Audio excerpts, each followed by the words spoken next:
Welcome to Dream Tale Sleep Stories. Tonight's reading is The Magic School Bus Driver. Settle into your bed or sofa and let your shoulders, jaw, and eyelids grow heavy. Inhale slowly. 1, 2, 3, and sigh the air away, allowing the day to fade into quiet dark. With every soft inhale, you invite fresh English phrases. With every gentle exhale, stray thoughts drift farther off. Behind my voice flows a gentle 528 Hz melody, renowned for guiding the mind toward deep relaxation. Keep your eyes closed or follow the captions, whichever feels right. Simply receive the rhythm and resonance of the language. Deep in rest, tonight's phrases will take root like seeds, ready to bloom into stronger English skills with the morning light. When you feel settled, hold that unhurried breath and allow yourself to drift into the tale. The Magic School Bus Driver begins now, and when the story's final line has faded, the music will linger a little longer, carrying you gently deeper into sleep. The Magic School Bus Driver.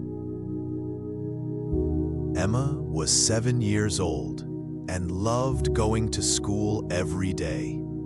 She lived in a small town called Sunny Valley with her mom, dad, and little brother Tom. Emma went to Sunny Valley Elementary School with all her friends. One Monday morning, Emma waited at the bus stop with her best friend, Sarah. They always rode the yellow school bus together. But today, something was different. "Look," said Sarah. "There's a new bus driver." Emma looked at the big yellow bus. A kind man with a white beard was driving. He wore a blue hat and smiled at all the children. "Good morning, children," said the new driver. "My name is Mr. Williamson. I am your new bus driver. Please come on the bus." Emma and Sarah climbed onto the bus. All their friends were already sitting down. There was Jake, who loved to draw. There was Lisa, who always brought her stuffed elephant. There was Sam, who knew everything about dinosaurs. And there was Maya, who could sing beautiful songs. "Where is Mr. Johnson?" asked Jake. Mr. Johnson was their old bus driver. "He moved to another town," said Mr. Williamson. "But don't worry, I will take good care of you. Are you ready for school?" All the children said yes. Mr. Williamson started the bus. But something strange happened. The bus did not go to school. Instead, it went down a hill that Emma had never seen before. "Mr. Williamson," said Emma, "this is not the way to school."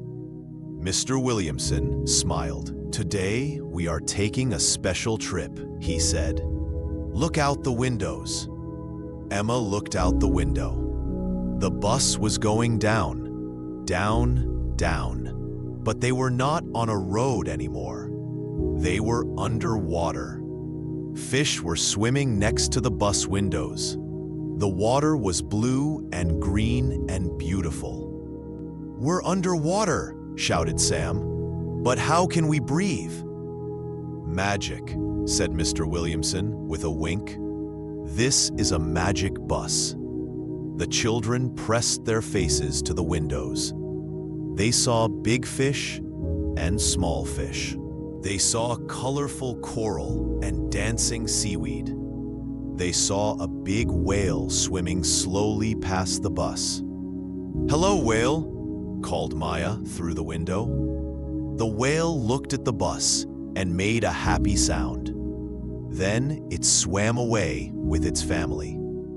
"Look over there," said Lisa, pointing with her stuffed elephant. The children looked where Lisa was pointing. There was a beautiful city under the water. The buildings were made of coral and shells. Mermaids and mermen were swimming between the buildings.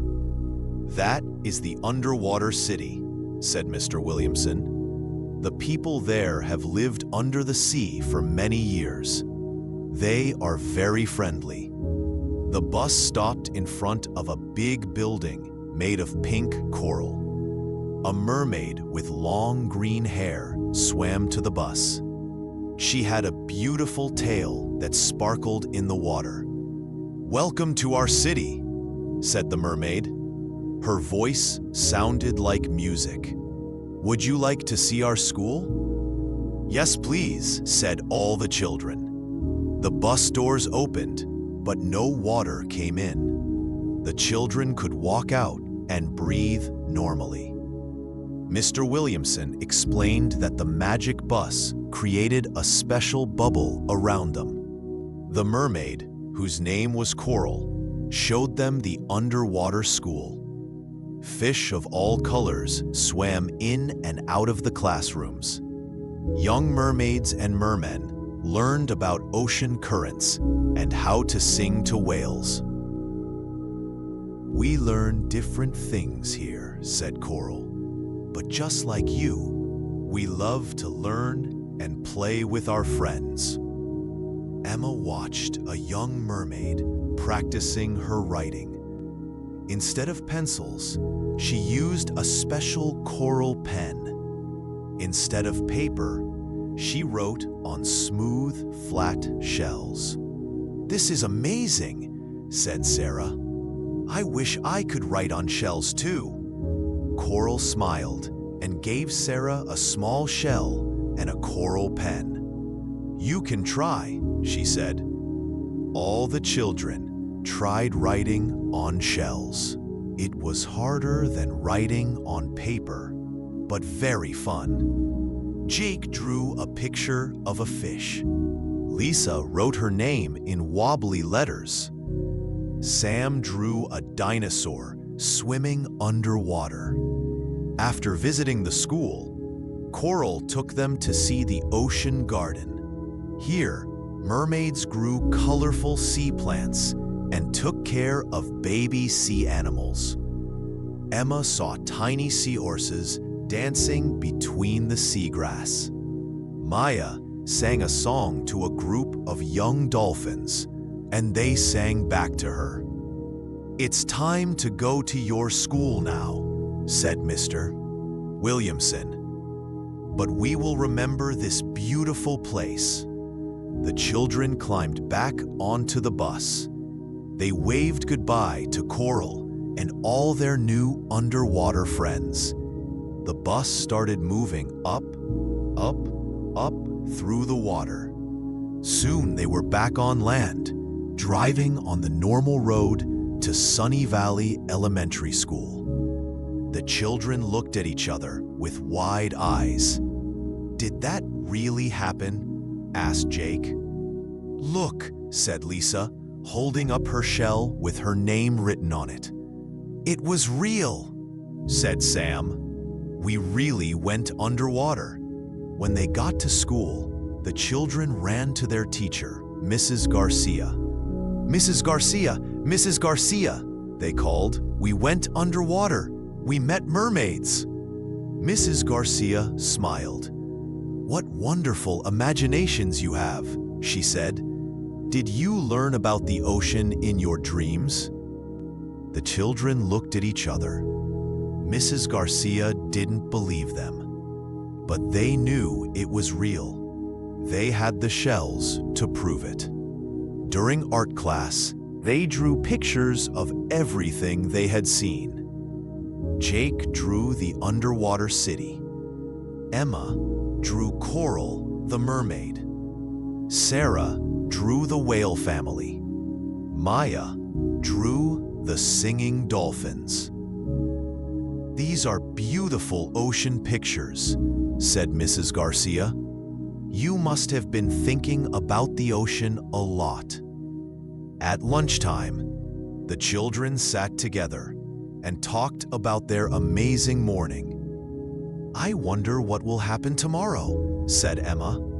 "Maybe we'll go somewhere else exciting," said Sarah. That afternoon, Mr. Williamson drove them home on the normal roads. But as Emma got off the bus, he winked at her. "See you tomorrow, Emma," he said. "I think you'll like our next adventure." That night, Emma could hardly sleep. She kept thinking about the underwater city and her new friend, Coral. She put the shell under her pillow and dreamed about swimming with dolphins. The next morning, Emma ran to the bus stop. Sarah was already there, and so were all their friends. Everyone was excited to see what would happen today. Mr. Williamson was waiting with his kind smile. "Good morning, young explorers," he said. "Are you ready for another adventure?" "Yes!" shouted all the children as they climbed onto the bus. This time, instead of going down, the bus started going up. It went up the hill behind the school. Then it went higher and higher into the sky. "We're flying!" laughed Maya. "The bus is flying!" The children looked down and saw their town getting smaller and smaller. They could see their houses like tiny toy buildings. They could see the school like a small square. They could see cars like little ants moving on the roads. Higher and higher they went, until they were above the clouds. The clouds looked like big white cotton balls. Some clouds looked like animals. Emma saw a cloud that looked like a rabbit. Sam saw one that looked like a dinosaur. "Where are we going?" asked Lisa, hugging her stuffed elephant. "To visit the cloud people," said Mr. Williamson. "They have a very important job." The bus landed on a big white cloud that felt soft and bouncy. The children stepped out and found they could walk on the cloud without falling through. "Welcome, Earth children," said a voice from above. They looked up and saw people floating down from higher clouds. The cloud people looked like humans, but they were made of mist and sparkled like raindrops. They wore flowing robes that looked like wisps of cloud. "I am Nimbus," said the leader of the cloud people. She had silver hair that moved like wind. "We have been waiting for you." "What do you do up here?" asked Emma. "We make the rain," said Nimbus. "Come, we will show you." The cloud people led them to a huge cloud factory. Inside, cloud people were working hard. Some were gathering water drops from the air. Others were arranging the drops into rain clouds. Still others were painting rainbows with brushes made of sunlight. "Rain is very important," explained a young cloud person named Cirrus. "It waters the plants and fills the rivers. Without rain, nothing could grow on Earth." The children watched in wonder as the cloud people worked. They saw how tiny water drops joined together to make bigger drops. They saw how the wind carried the rain clouds to different places. "Can we help?" asked Sarah. "Of course," said Nimbus. "But first, you must learn how to handle cloud material."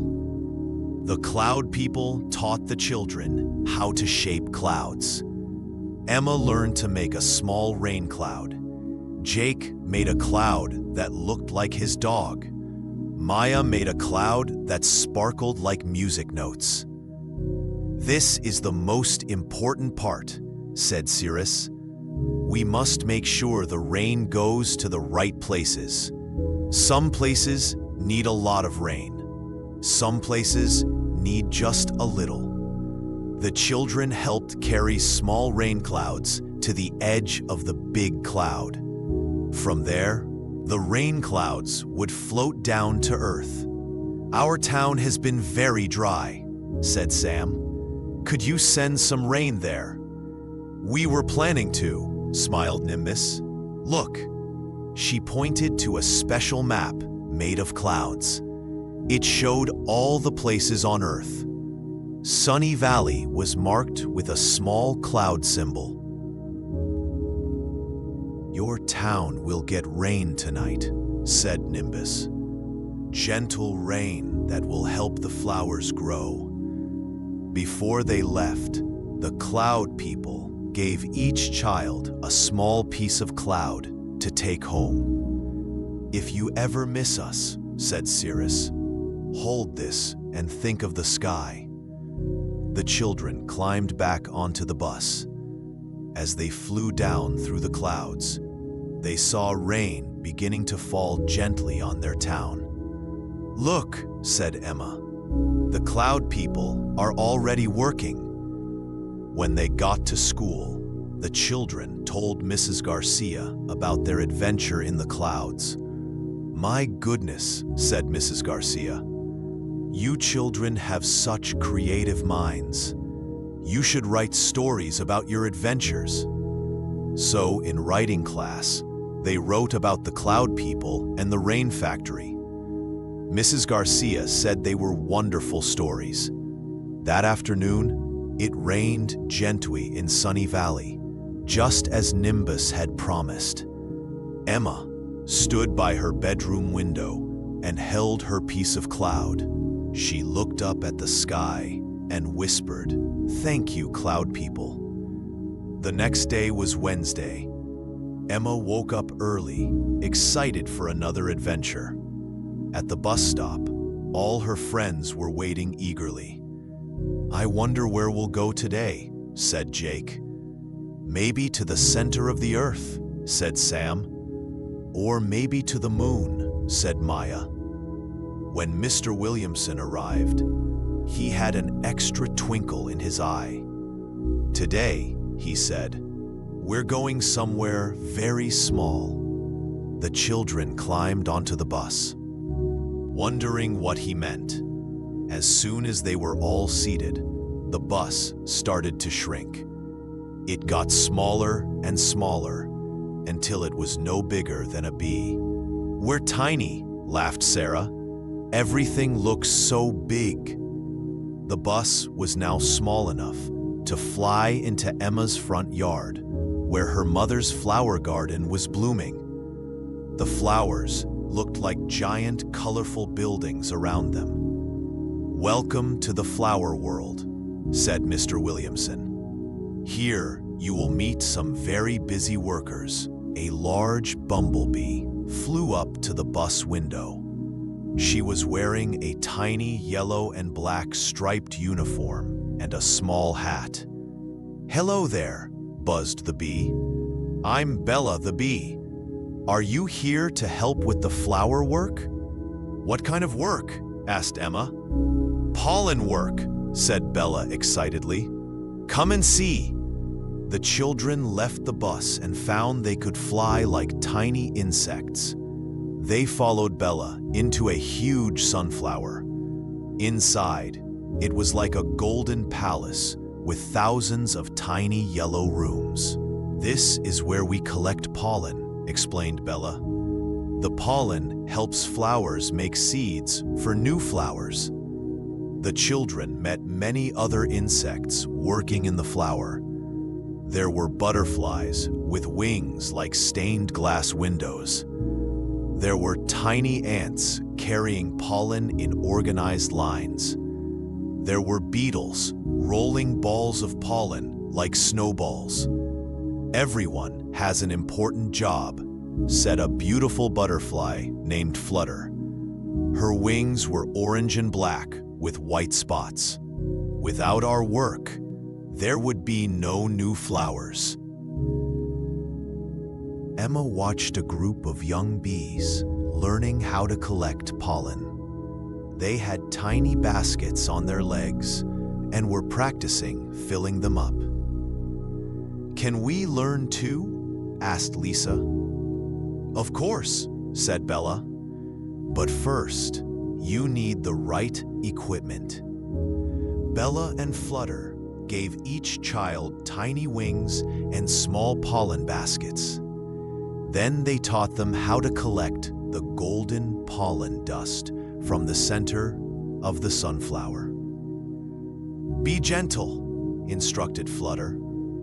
"Take only what you need. And always leave plenty for the flower." The children practiced flying from one part of the sunflower to another. Jake enjoyed the flying so much he did loops in the air. Maya sang a song that made the flower petals dance. Sam was fascinated by how the pollen was organized in perfect patterns. After the sunflower, Bella took them to visit other flowers in the garden. In the rose, they met elegant ladybugs who kept the garden clean by eating harmful bugs. In the daisy, they found a family of crickets who made music for the garden. "Every flower is like a different country," explained a wise old grasshopper named Hop. "Each one has its own community and its own way of life." In the tulip, they discovered a library run by tiny bookworms who kept records of every flower in the garden. The books were made from flower petals and written with special ink made from berry juice.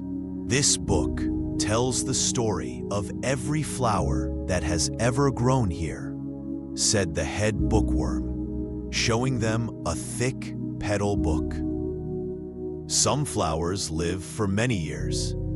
Some flowers bloom for just one season.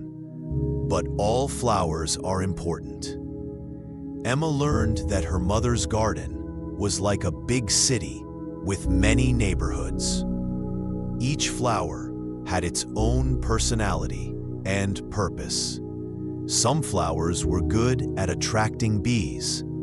Others were better at keeping harmful bugs away. Some flowers bloomed in spring, others in summer or fall. "Your mother takes very good care of her garden," said Bella.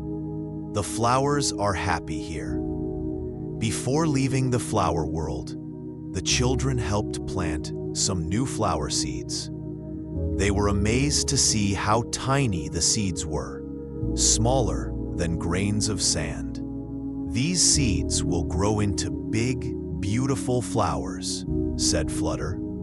"Thanks to your help and the work of all the garden insects." As they flew back to the bus, Emma looked at her mother's garden with new eyes. She had never realized how much work went into making the flowers bloom. The bus grew back to its normal size, and they flew back to the road. When they got to school, Emma couldn't wait to tell her mother about what she had learned. During science class, Mrs. Garcia taught them about flowers and insects. Emma raised her hand and shared many facts she had learned in the flower world. Mrs. Garcia was impressed with how much Emma knew. "You must have been reading about flowers at home," said Mrs. Garcia. That afternoon, when Emma got home, she ran to her mother in the garden. "Mom, did you know that bees and butterflies work very hard to help your flowers grow?" "Yes, sweetheart," said her mother. "The insects are very important helpers. That's why I plant flowers that bees and butterflies like." Emma helped her mother water the flowers. As she watered the sunflower, She whispered, "Thank you, Bella and Flutter."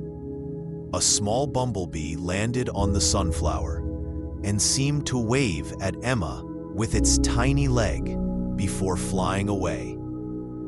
Thursday morning came with gray skies and a cool wind.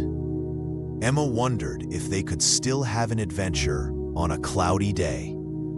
"Good morning, time travelers," said Mr. Williamson when they got on the bus. "Time travelers?" asked Sam excitedly. "Are we going to travel through time?" "Indeed we are," said Mr. Williamson. "Hold on tight." The bus started to glow with a silver light. Everything outside the windows began to move very fast. Cars zoomed by like lightning. People walked in fast motion, and the sun moved quickly across the sky. Then, everything stopped. The children looked out and saw a very different world. There were no houses or roads. Instead, there were huge trees and strange plants everywhere. The air was warm and misty. "Where are we?" asked Maya. "When are we, you mean?" said Mr. Williamson with a smile. "We're 65 million years ago, in the time of the dinosaurs." The children gasped with excitement. Sam could hardly contain himself. He loved dinosaurs more than anything. A gentle rumbling sound came from nearby. Through the trees walked the biggest animal any of them had ever seen. It had a long neck that reached high into the trees, and a long tail that swayed behind it. "That's a brontosaurus," shouted Sam. "Also called a patasaurus. It's a plant eater." The huge dinosaur looked down at their bus with curious, gentle eyes. It didn't seem scared or dangerous. Instead, it bent its long neck down and sniffed the bus with interest. "Hello, big friend," said Emma softly. The brontosaurus made a low rumbling sound that seemed friendly. Then it went back to eating leaves from the tall trees. "Can we get out and meet them?" asked Jake.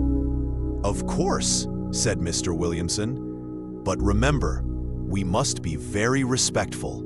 This is their home." The children stepped off the bus into the prehistoric world.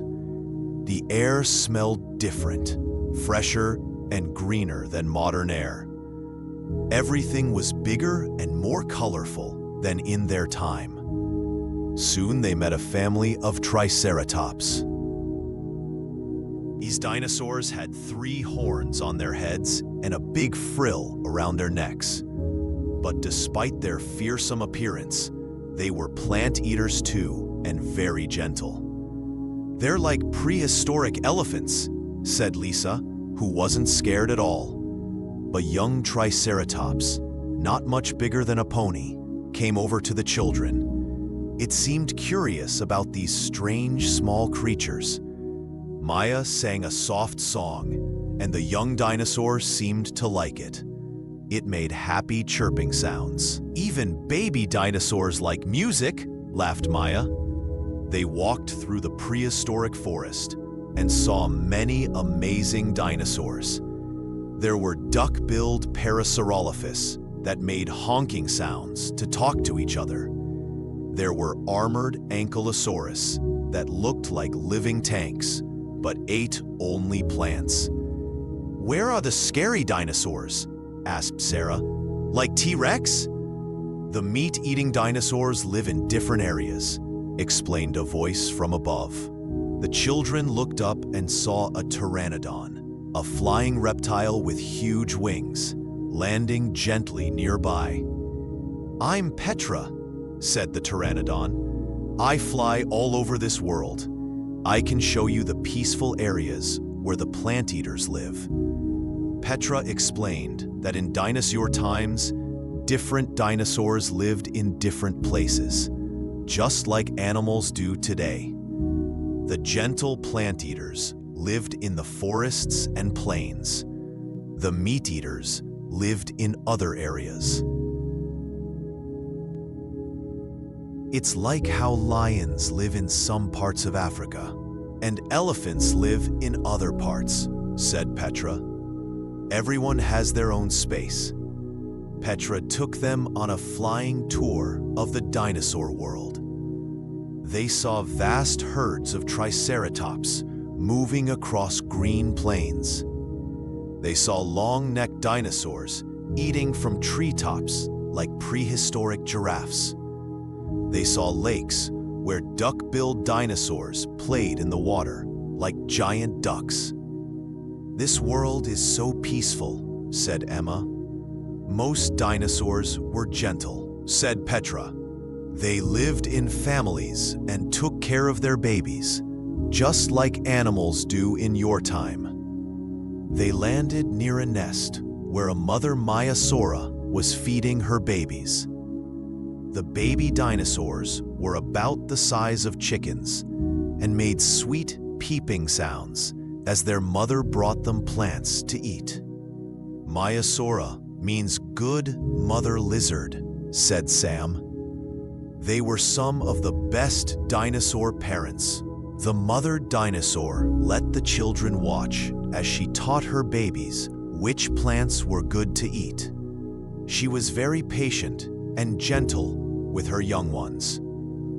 Dinosaurs weren't so different from animals today, observed Emma. They had families and took care of each other.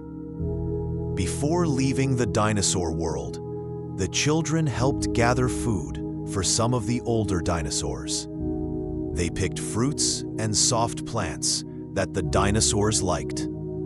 A group of young Parasaurolophus helped them, using their long snouts to reach high branches. Thank you for visiting our time, said Petra as they prepared to leave. Remember us when you see birds in your world. We are their great-great-great-grandparents. Birds came from dinosaurs? Asked Jake. Yes, said Petra, showing her wing. My wings are very much like bird wings. Many small dinosaurs grew feathers and learned to fly. As the bus began to glow with silver light again, the children waved goodbye to all their dinosaur friends. The world began to move fast again, and soon they were back in their own time. At school, Sam was so excited he could barely sit still. When Mrs. Garcia asked if anyone wanted to share something interesting, Sam raised his hand and told the class everything he had learned about gentle dinosaurs. Sam knows a lot about dinosaurs, said Mrs. Garcia. Have you been reading dinosaur books? Something like that, said Sam with a secret smile. During art class, all the children drew pictures of their favorite dinosaurs.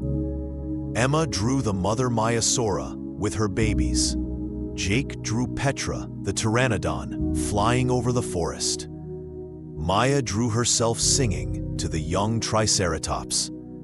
That evening, Emma's little brother Tom found her looking at her dinosaur drawing. Did you really see dinosaurs? He asked. Tom was only 4, but he was very smart. Emma looked at her little brother's hopeful face. What do you think? She asked. I think yes, said Tom, because your eyes look sparkly when you tell the truth. Emma hugged her little brother. Maybe someday he would be old enough to ride the magic bus too. Friday came with bright sunshine. Emma couldn't believe a whole week of adventures was already over. As she waited at the bus stop, she wondered what their last adventure would be. Good morning, young explorers, said Mr. Williamson. Today we go to the center of the earth. The bus drove to the old quarry outside of town. There was a deep hole in the ground where people used to dig for rocks. But instead of stopping at the top, the bus dove straight down into the hole.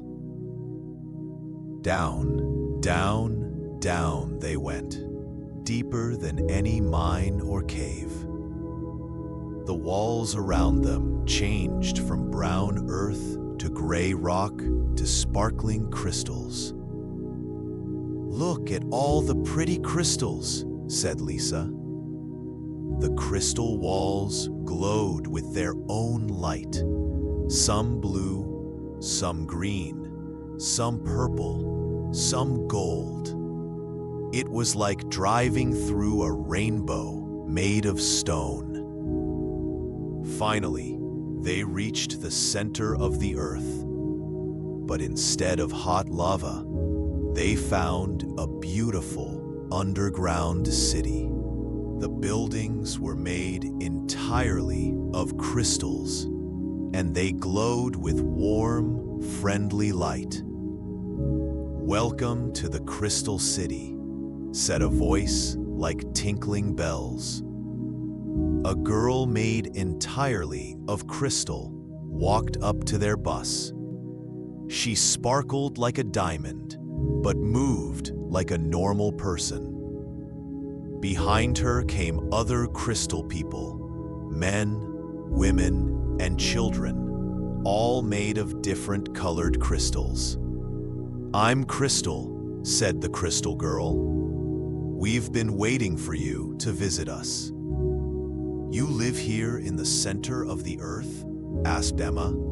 "Yes," said Crystal. "We take care of all the crystals and gems in the world. Without our work, there would be no beautiful stones." The crystal people showed the children their city. In one area, they grew crystals like gardens. Tiny crystal seeds were planted in special soil, and over time they grew into beautiful gems. "This is how diamonds are made," explained a crystal man named Quartz. "And emeralds and rubies, and all precious stones." In another area, crystal people were polishing gems until they sparkled like stars. Each gem was carefully shaped and polished by hand. "Every crystal has its own personality," said a crystal woman named Amethyst. Her purple crystal body glowed softly. "Some like to be round, some like to be square. We help each crystal become its best shape." The children learned that different crystals had different jobs. Some crystals helped plants grow. Others helped keep the Earth's temperature right. Some crystals even helped make the colors in rainbows. "Crystals are more important than most people know," said Crystal. "They help keep the whole world working properly." Maya discovered that crystals could make music. When she touched different crystals, they made different musical notes. Soon she was playing a beautiful song on a crystal piano. Jake found crystals that could show pictures. When he looked into a special crystal ball, he could see his house and his family far above. "This is how we watch the world above," explained Quartz. "We like to see how our crystals are helping people." Emma learned that some of the crystals in her mother's jewelry had come from this very city. "We're so happy when our crystals get to live with nice families," said Amethyst. Sam was fascinated by the Crystal Library, where the history of the Earth was recorded in crystal books. The crystal people could read the story of the world by looking at different types of rocks and crystals. "These crystals remember when dinosaurs lived," said the crystal librarian, showing Sam a green crystal. "And these remember when the first flowers bloomed." Sarah loved the crystal garden, where tiny crystal flowers grew in rainbow colors. "They're even prettier than real flowers," she said. "Both kinds of flowers are beautiful," said Crystal. "Crystal flowers last forever, but earth flowers bring joy to many creatures. Both are important." Before they left, each child was given a small crystal to keep. "These are special friendship crystals," said Crystal. "When you hold them, think of us, and we'll think of you." As the bus rose up through the earth toward the surface, the children held their crystals and watched the crystal city grow smaller below them. "I'll never look at rocks the same way," said Emma. When they reached the surface and arrived at school, it was almost time for the final bell. The children realized they had been on adventures all week, but they hadn't missed any school time. "How is that possible?" asked Sarah. Mr. Williamson winked. "Magic time works differently than regular time," he said. That afternoon, as the children got ready to go home for the weekend, they gathered around Mr. Williamson. "Will you still be our bus driver next week?" asked Emma. "As long as you want to keep exploring," said Mr. Williamson. "There are many more adventures waiting for us." "Like what?" asked Jake. "Well," said Mr. Williamson thoughtfully, "we could visit the land of giants, or the kingdom of tiny people, or the city in the clouds, or the forest where books grow on trees." "Books grow on trees?" said Lisa excitedly. "Oh yes," said Mr. Williamson, "and when the books are ripe, they fall down and open themselves to read stories to anyone who walks by." The children could hardly wait for Monday. That weekend, Emma's family went on a picnic. As they sat by a stream, Emma noticed all the things she had learned about during the week. She saw bees working in the flowers and remembered Bella. She watched clouds forming and remembered Nimbus. She found a pretty rock and remembered Crystal. "Emma, you seem different this week," said her mother. "More aware of things." "I'm just noticing how wonderful everything is," said Emma. Her father smiled. "That's what happens when you start really seeing the world instead of just looking at it." Emma held her crystal in her pocket and thought about all her new friends. Coral the mermaid, Nimbus the cloud person, Bella the bee, Petra the pteranodon, and Crystal from the center of the earth. She couldn't wait to see what new friends she would meet next week. As she fell asleep that night, Emma dreamed about flying through clouds, swimming underwater, dancing with dinosaurs, collecting pollen with bees, and singing with crystals. In her dream, Mr. Williamson was there too, smiling his kind smile and saying, "The world is full of magic for those who know how to see it." And Emma knew that was true. The magic school bus had taught her that adventure and wonder were everywhere. You just had to be ready to see them. Monday would come soon, and with it, new adventures. But for now, Emma was happy to dream about all the magical places she had been, and all the friends she had made. The magic school bus was waiting for them, and Mr. Williamson would be there with his twinkling eyes and kind smile, ready to take them somewhere wonderful once again. After all, the best adventures are the ones shared with friends, and Emma had the best friends of all, both the ones who rode the bus with her and the magical ones they met along the way. The world was indeed full of magic, and Emma was ready to explore every bit of it.